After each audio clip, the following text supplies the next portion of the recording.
భారత రాజ్యాంగం 4 కాళ్ళు. 1 ఓటు, 2 జ్యుడిషియరీ, 3 అడ్మినిస్ట్రేషన్. అడ్మినిస్ట్రేషన్లో ఐఏఎస్ ఐపీఎస్లు ఇద్దరు ఉంటారు. ఈ ఐపీఎస్ అనేవాడు ఐఏఎస్ మధ్య వైరుధ్యం ఉంది. IAS first class magistrate district ఉంటాడు. ఐపీఎస్ కూడా పోతే టోపీ తీసి ఆయన ముంగట నిలబడి మాట్లాడాలి. ఇది అర్థం చేసుకోవాలి వైరుధ్యం. Even if IPS goes before an IAS officer is not a magistrate. IAS is a magistrate. అది ప్రపంచంలోనే అధికారం మొత్తం తుపాకు ఉన్నోని చేతిలో పెట్టొద్దు, వాని కంట్రోలింగ్ అధికారం లేని అడ్మినిస్ట్రేటర్ ఉండాలని అక్కడి నుండి తీసుకొచ్చింది. ఇప్పుడు అటువంటి మాట ఆయన నోటి నుండి వచ్చిందంటే మనం ప్రజలను అడగాలి, మనం అడుక్కోవాలి. అది పాలకుడు ఇస్తే మాట్లాడుతున్నాడా, తాను స్వయంగా మాట్లాడుతున్నాడా? Whether it is the decision of a ruler or he himself, how it will be possible? అంటే దీనికి ఎవరిని మనము ముద్దాయిగా నిలబెట్టాలి?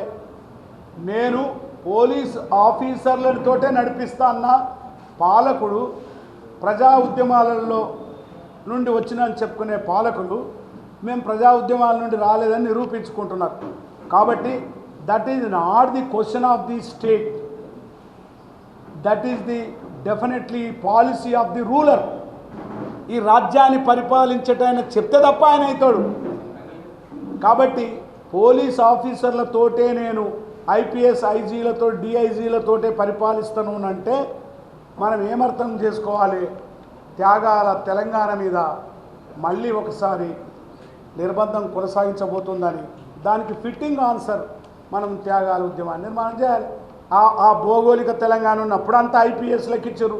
రేపు నీ తెలంగాణ త్యాగాల తెలంగాణ వస్తే వాళ్ళని దించి మీరు ఇచ్చే వాళ్ళకి ఇస్తారు. కానీ స్టేట్ కాదు, అక్కడ పోలీస్ ఆఫీసర్లు నిర్ణయించుకున్నది కాదు, అది ఆ రాజ్యాన్ని పరిపాలిస్తున్న పాలకుడు నిర్ణయించాడు. దీన్ని బట్టి పాలకుని యొక్క ఆలోచన ఏ విధంగా పోతుందో మనం అర్థం చేసుకోవాలని మీకు విజ్ఞప్తి చేస్తున్నాను. విప్లవంలో కూడా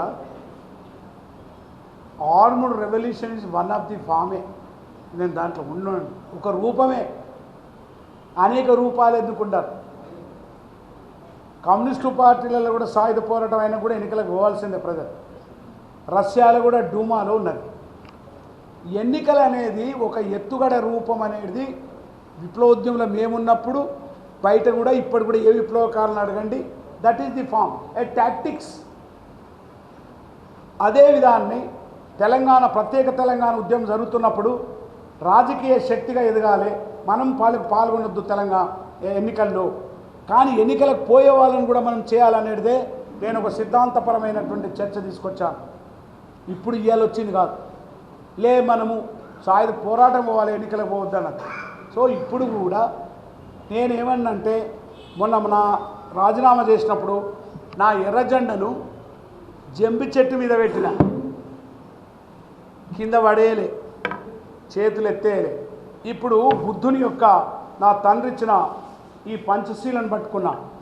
నా ఫామ్ ఇప్పుడు 1 మ్యాన్ 1 ఓట్ 1 వాల్యూ ఉంది కదా, ఈ ఓట్ల విప్లవం తీసుకురావాలి.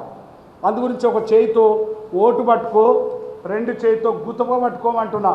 అందుకో రగుతు పందుకో, ఈ దొంగల దరిమేష్ అందుకో. ఒక ఊర్లో ఈడ నా లెక్క సొంటలు 10 మంది ఉంటే ఓటు అమ్మబడదు, ఓటు కొనబడదు, ఓటు రిగ్గింగ్ చేయబడదు, ఓటు మోసం చేయబడదు, ఓటు కులంది కాదు, ఓటు మతంది కాదని నట్టు పట్టుకుంటాడు. కాబట్టి ఇలాంటి ఉద్యమం వెళ్తున్నాం. ఇక రెండో విషయం, పూలే అంబేద్కర్ భావాల మార్క్స్ జ్ఞాన సిద్ధాంతం, అది ఒక తాత్విక పునాది. ఈ తాత్విక పునాదితో కలిసి వచ్చే వాళ్ళందరినీ కలపాలనేది 2. మూడవది, నేను జీవితమంతా ఉద్యమాలలో ఉన్నా కాబట్టి నేను ఈ చరిత్రలో అనేక మందిని కింగ్ తయారు చేసిన కాబట్టి మొదటి దశలో కింగ్ మేకరే ఉంటా. ఓవేళ కింగ్ కాకపోతే నేనే కింగ్ని అవుతా. అందుగురించే మీకు జనసేన పార్టీ ఇంకొక పార్టీ అని కాదు, ఈ కింద ఈ పాలితుల్ని పాలకులను చేయడానికి ఓట్ల ద్వారా ఎవరుంటారో ఎన్నికలు వచ్చే 3 నెలల్లో అప్పుడు ఐక్య సంఘటనలో తేల్చవలసిన విషయం ఇప్పుడు ప్రజలకు చెప్పాలి. ప్రజలకి ఏం చెప్పాలి? స్పష్టంగా నేను ఆ ఎర్రజెండాను అక్కడ పెట్టి ఓట్ల విప్లవంలోకి వచ్చిన నా డెఫినేషన్ చాలా క్లియర్గా ఉంది.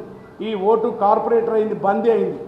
దీన్ని విముక్తి చేయడానికి ఒక చేతిలో గుతుప, రెండవ చేతుల ఓటు. This is